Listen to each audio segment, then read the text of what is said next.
Welcome to G24 news. ముందుగా బులెటిన్లో headlines చూద్దాం.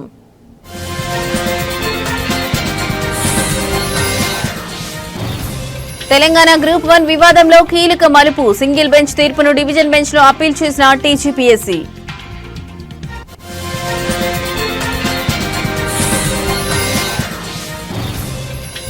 పోలీస్ శాఖలో ఖాళీలపై తెలంగాణ హైకోర్టులో పిల్. మంజూరైన పోస్టులను కూడా భర్తీ చేయలేని పిటిషన్.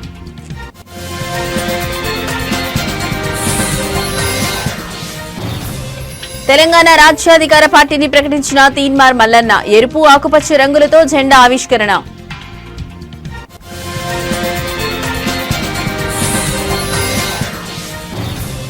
లిక్కర్ కేసులో మరో మలుపు. మిథున్ రెడ్డిని కస్టడీకి ఇవ్వాలని కోరుతూ సిట్ పిటిషన్.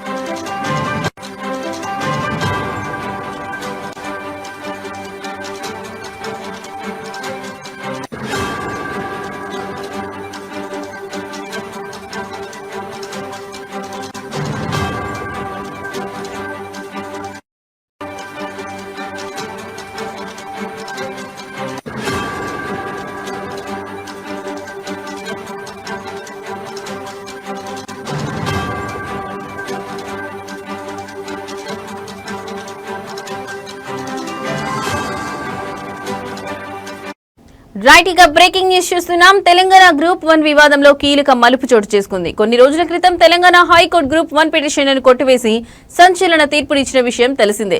మెయిన్స్ పరీక్ష పేపర్లను రీవాల్యుయేషన్ చేయాలని టీజీపీఎస్సీని ఆదేశించింది. రీవాల్యుయేషన్ ఆధారంగా ఫలితాలు వెల్లడించాలని ఆదేశించింది. సాధ్యం కాకపోతే ఈ పరీక్షలు మళ్లీ నిర్వహించాలని పేర్కొంటూ మెయిన్స్ మెరిట్ లిస్టును హైకోర్టు రద్దు చేసింది. దీంతో తెలంగాణ పబ్లిక్ సర్వీస్ కమిషన్ ఈ నిర్ణయాన్ని సవాల్ చేస్తూ హైకోర్టు డివిజన్ బెంచ్ లో అప్పీల్ చేసింది. సింగిల్ బెంచ్ ఇచ్చిన ఈ తీర్పు పరీక్షా ప్రక్రియను మరింత ఆలస్యం చేస్తుందని, అభ్యర్థులకు అన్యాయం జరుగుతుందని టీజీపీఎస్సీ వాదిస్తోంది. దీంతో ఈ నిర్ణయాన్ని సవాల్ చేస్తూ డివిజన్ బెంచ్ లో అప్పీల్ దాఖలు చేసింది.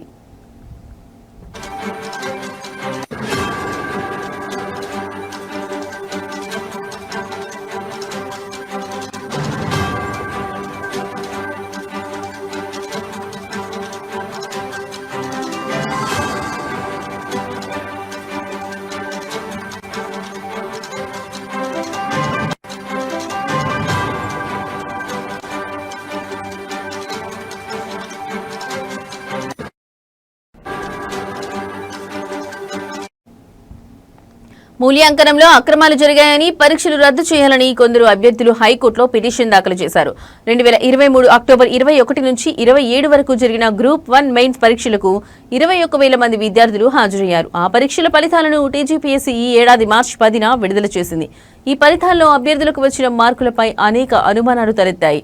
పరీక్షల్లో జెల్ పెన్నులు వాడడం, కోటి మహిళా కాలేజీలో పరీక్ష రాసిన అభ్యర్థులు ఎక్కువ మంది సెలెక్ట్ కావడం, తెలుగు మీడియం అభ్యర్థులు తక్కువగా ఎంపిక కావడం, కేవలం 2 సెంటర్ల నుంచే టాపర్లు ఉండడం తదితర అంశాలపై పలువురు అభ్యర్థులు కోర్టును ఆశ్రయించారు.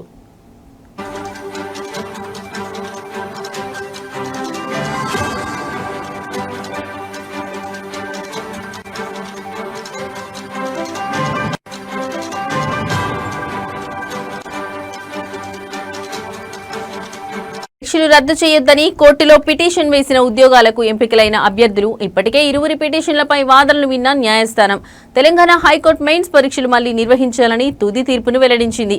కాగా 563 గ్రూప్ 1 పోస్టుల భర్తీకి నియామక పరీక్ష నిర్వహించింది. 10th మార్చ్ మార్క్స్ ను అభ్యర్థుల లాగిన్ ఐడీలకు పంపించింది. వచ్చిన మార్కులపై అభ్యంతరాలుంటే రీకౌంటింగ్ అవకాశం ఇచ్చింది సర్వీస్ కమిషన్. మార్చి 24 వరకు రీకౌంటింగ్ కు అవకాశం ఇచ్చిన సర్వీస్ కమిషన్ ఈ ఏడాది మార్చి 30న జనరల్ ర్యాంకింగ్ లిస్టు విడుదల చేసింది.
రైట్ ఇక బ్రేకింగ్ న్యూస్ చూస్తున్నాం. తెలంగాణ పోలీస్ శాఖలో మంజూరైన పోస్టులు భర్తీ చేయడం లేదని హైకోర్టులో పిటిషన్ దాఖలైంది. ఈ మేరకు ఇవాళ ఆ పిటిషన్ పై ధర్మాసనం విచారణ చేపట్టింది. విచారణ సందర్భంగా పిటిషనర్ తరఫు న్యాయవాది తన వాదనలు వినిపిస్తూ 3 ఏళ్లుగా పోస్టుల భర్తీకి ఎలాంటి నోటిఫికేషన్ జారీ చేయలేదని కోర్టుకు విన్నవించారు. పోలీస్ శాఖలో వీలైనంత త్వరగా భర్తీలను ఖాళీలను పూర్తి చేయాలని దేశ అత్యున్నత న్యాయస్థానం సుప్రీంకోర్టు స్పష్టమైన ఆదేశాలు జారీ చేసినప్పటికీ రాష్ట్ర ప్రభుత్వం నిర్లక్ష్యంగా వ్యవహరిస్తోందని తెలిపారు. ఈ క్రమంలోనే ధర్మాసనం ప్రభుత్వం తరఫు లాయర్కు కౌంటర్ దాఖలు చేయాలని ఆదేశించారు. కేసులో తదుపరి విచారణను 2 వారాలకు వాయిదా వేశారు.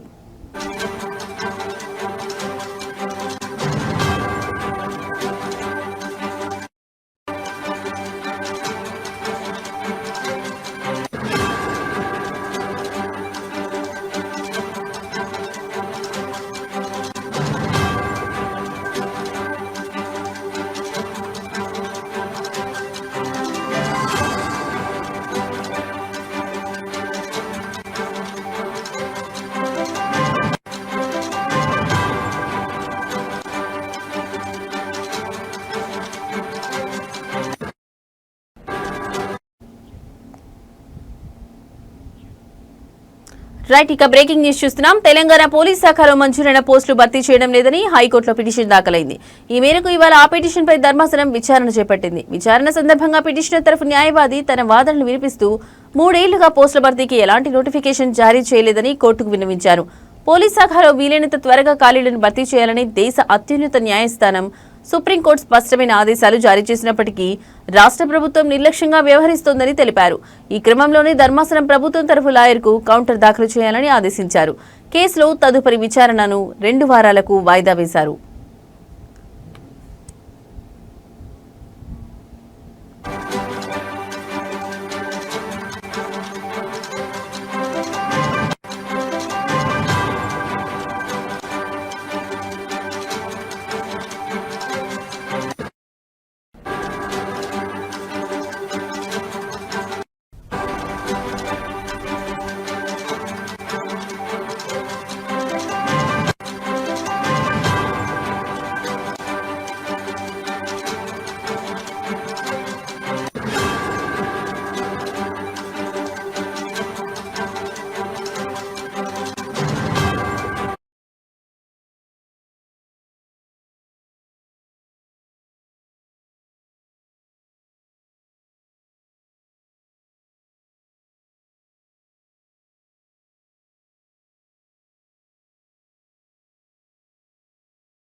రైట్ ఇక బ్రేకింగ్ న్యూస్ చూస్తున్నాం. తీన్మార్ మల్లన్న అలియాస్ చింతపండు నవీన్ కుమార్ తన కొత్త రాజకీయ పార్టీని అధికారికంగా ప్రకటించారు.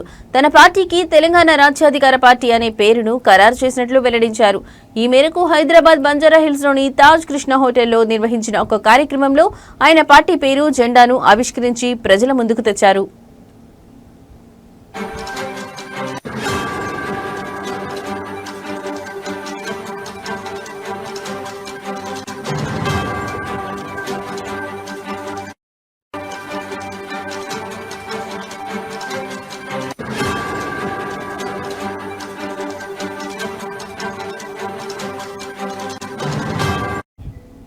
ఈ సందర్భంగా పార్టీ జెండాను కూడా పరిచయం చేశారు. పార్టీ జెండాను 2 రంగులతో రూపొందించారు. జెండా పై భాగంలో ఎరుపు రంగు, కింది భాగంలో ఆకుపచ్చ రంగు ఉన్నాయి.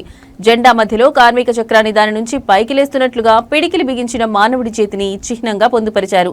ఈ చిహ్నానికి ఇరువైపులా 2 ఆలివ్ ఆకులను చేర్చారు. జెండాపై ఆత్మగౌరవం, అధికారం, వాటా అనే నినాదాన్ని ముద్రించారు.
రైట్, ఇక బ్రేకింగ్ న్యూస్ చూస్తున్నాం. ఆంధ్రప్రదేశ్ మద్యం కుంభకోణం కేసులో దర్యాప్తు ముమ్మరంగా సాగుతుంది. ఈ కేసులో A4 నిందితుడిగా ఉన్న ఎంపీ మిథున్ రెడ్డిని తమ కస్టడీకి అప్పగించాలని కోరుతూ ప్రత్యేక దర్యాప్తు బృందం సిట్ కోర్టులో పిటిషన్ దాఖలు చేసింది. ఈ పరిణామం కేసులో మరో కీలక మలుపుగా మారింది.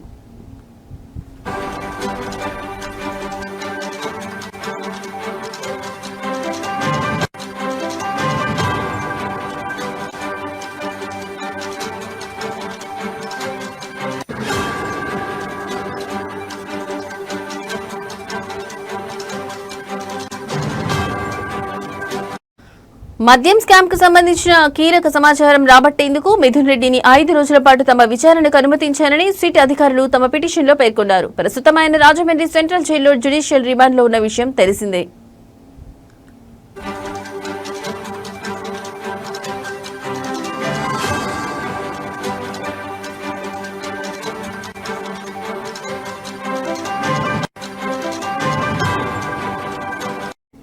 ఇటీవల జరిగిన ఉపరాష్ట్రపతి ఎన్నికల్లో ఓటు హక్కు వినియోగించుకునేందుకు ఎంపీ మిథున్ రెడ్డి కోర్టును ఆశ్రయించారు. దీంతో ఆయనకు న్యాయస్థానం షరతులతో కూడిన బెయిల్ మంజూరు చేసింది. ఎన్నికల్లో ఓటు వేసిన అనంతరం సెప్టెంబర్ 11వ తేదీ సాయంత్రం 5 గంటలలోపు తిరిగి రాజమండ్రి సెంట్రల్ జైల్లో లొంగిపోవాలని కోర్టు ఆదేశించడంతో ఆయన లొంగిపోయారు.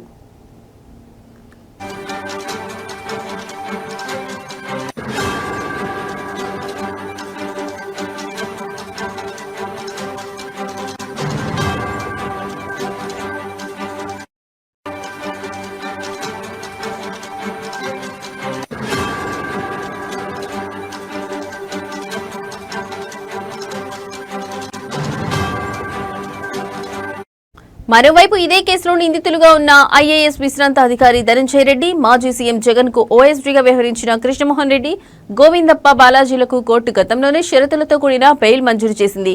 అయితే ఈ కేసులో ప్రధాన నిందితుడిగా ఆరోపణలు ఎదుర్కొంటున్న కసిరెడ్డి రాజశేఖర్ రెడ్డికి మాత్రం బెయిల్ లభించలేదు. కాగా ఈ కుంభకోణంలో భాగంగా ఇప్పటికే భారీ మొత్తంలో నగదు, ఆస్తులను అధికారులు జప్తు చేశారు.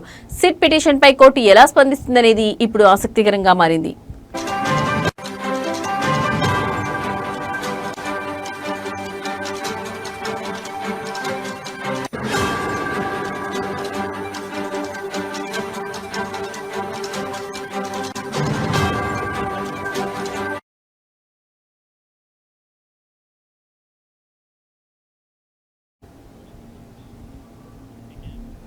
తెలంగాణ సాయుధ రైతాంగ పోరాటం గురించి మాట్లాడే అర్హత బీజేపీ పార్టీకి లేదని సిపిఐఎం పార్టీ రాష్ట్ర కార్యదర్శి వర్గ సభ్యులు ఎండి జహంగీర్ అన్నారు. నారాయణపురం మండలం గుడిమల్కాపురం మన్నే బక్కారెడ్డి స్తూపం వద్ద నిర్వహించిన తెలంగాణ సాయుధ రైతాంగ పోరాట వార్చవారంలో ఆయన ఈ వ్యాఖ్యలు చేశారు. ఈ సందర్భంగా జహంగీర్ మాట్లాడుతూ సెప్టెంబర్ 17వ తేదీన తెలంగాణలో 3 రాజకీయ శక్తులు వేర్వేరుగా నిర్వహిస్తున్నాయని, కానీ నిజమైన చరిత్ర కమ్యూనిస్టులేదని అన్నారు. నైజాం నవాబు లొంగిపోవడానికి, తెలంగాణ భారత్లో విలీనం కావడానికి ప్రధాన కారణం కమ్యూనిస్టుల సాయుధ పోరాటమేనని ఆయన స్పష్టం చేశారు. కాంగ్రెస్ పార్టీ తమ వల్లే విలీనమైందని గొప్పలు చెప్పుకుంటోందని, కానీ నైజాంకు వ్యతిరేకంగా కాంగ్రెస్ ఎప్పుడు పోరాడలేదని విమర్శించారు. నైజాంకు వ్యతిరేకంగా ఆర్ఎస్ఎస్ ఒక్క ఫోటో కానీ, ఒక్క పోరాటం కానీ, ఒక్క ప్రకటన కానీ చేసిన దాఖలాలు లేవని విమర్శించారు. కమ్యూనిస్టు పార్టీ వారసులం తామేనని, తమకు మాత్రమే ఈ పోరాటాన్ని జరుపుకునే అర్హత ఉందని ఆయన నొక్కి చెప్పారు. ఈ కార్యక్రమంలో పార్టీ నాయకులు, కార్యకర్తలు పెద్ద ఎత్తున పాల్గొని కార్యక్రమాన్ని విజయవంతం చేశారు. ఇదే కాదు, దేశవ్యాప్తంగా భూ సంస్కరణల్ని తీసుకురావాలని చెప్పని కమ్యూనిస్టులు ఏదైతే పోరాటం చేశారో ఆ పోరాటాన్ని ప్రభుత్వం అంగీకరించక తప్పలేదు. అయినా కాంగ్రెస్ ప్రభుత్వం ఒప్పందం చేసుకున్నటువంటి పరిస్థితుల్లో దేశవ్యాప్తంగా భూ సంస్కరణలు కేవలం నామాత్రంగానే అమలు చేసింది. అది కమ్యూనిస్ట్ పార్టీ అధికారంలో ఉన్నటువంటి బెంగాల్, కేరళ, త్రిపురల్లో లక్షలాది ఎకరాల భూములు పంచడం జరిగింది. దాని తర్వాత జమ్మూ కాశ్మీర్లో ఫరూక్ అబ్దుల్లా ముఖ్యమంత్రిగా ఉన్నప్పుడు అక్కడ భూములు పంచడం జరిగింది తప్ప ఎక్కడ కూడా దేశవ్యాప్తంగా భూ సంస్కరణ చేసినటువంటి పరిస్థితి లేదు. కాంగ్రెస్ మాట తప్పింది కమ్యూనిస్టులతో ఏదైతే ఒప్పందం చేసుకున్నారు. ఇక రెండో విషయం ఏంటంటే, ప్రవీణ్ పగడాల మరణంపై ఏపీ హైకోర్టు చీఫ్ జస్టిస్ తో మాట్లాడారని ప్రజాశాంతి పార్టీ అధ్యక్షుడు కేఏ పాల్ అన్నారు. ప్రవీణ్ పగడాల మరణం ప్రమాదమని ప్రభుత్వ అడ్మిట్ చేసిన వాదనను తాను ఖండించానని ఆయన తెలిపారు. విజయవాడలోని హోటల్ ఐరాపురంలో నిర్వహించిన విలేకరుల సమావేశంలో కేఏ పాల్ మాట్లాడారు. మద్యం తాగి యాక్సిడెంట్ అయితే చనిపోయాడని ముఖ్యమంత్రి చంద్రబాబు నాయుడు మాట్లాడడం అవివేకం అని కేఏ పాల్ విమర్శించారు. ఒక ముఖ్యమంత్రిగా తండ్రి స్థానంలో ఉన్న చంద్రబాబు యాక్సిడెంట్ ను స్వయంగా చూసినట్లు మాట్లాడడం సరికాదన్నారు. ప్రవీణ్ పగడాల యాక్సిడెంట్ లో చనిపోవడం మీరు కళ్ళతో చూశారా? చంద్రబాబు సమాధానం చెప్పాలి అని డిమాండ్ చేశారు. ప్రవీణ్ పగడాల కేసులో సీబీఐ విచారణ కోరానని, ఈ కేసులో ఇంకా ఎన్నో నిజాలు బయటపడాల్సి ఉందని పాల్ అన్నారు. సీసీటీవీ ఫుటేజ్లను మాయం చేశారని ఆరోపించారు. సూపర్ 6 పథకాల గురించి మాట్లాడితే నాలుక అని వదిలేస్తున్నారు. ఆ తర్వాత మాట్లాడే దమ్ము చంద్రబాబుకి లేదా అని ప్రశ్నించారు. అవకాశం ఉంటే ప్రవీణ్ పగడాల కుటుంబ సభ్యులకు ఓదార్పు ఇవ్వాలి, కానీ పిచ్చివాగుడు వాగకూడదని హితవు పలికారు.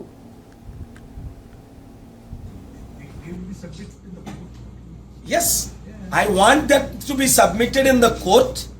There is third kind of investigation, CBI investigation, private investigation.